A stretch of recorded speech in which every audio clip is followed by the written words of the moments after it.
What's up, my people? Mikey Proto checking in. Ephesians chapter 5, verse 13.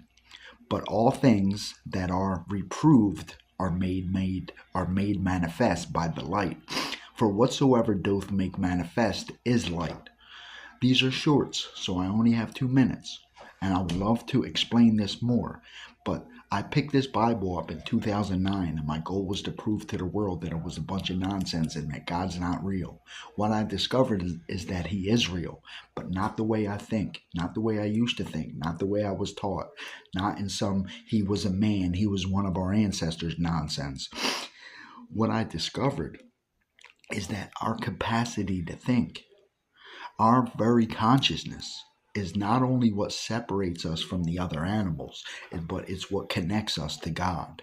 In Genesis chapter 1, when God describes himself with the word Elohim, and then in verse 26 of that same chapter describes man with the same word Elohim, he says, said, let us make Elohim in our image, in our likeness.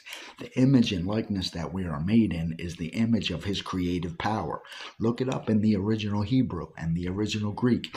When you read Ephesians chapter 5, verse 13, and you really meditate on it, you'll begin to see that all your thoughts begin to manifest themselves.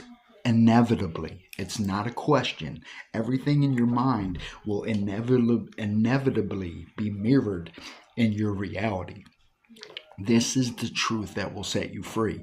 It's giving you power to actually change your life by changing the way you think. God is good.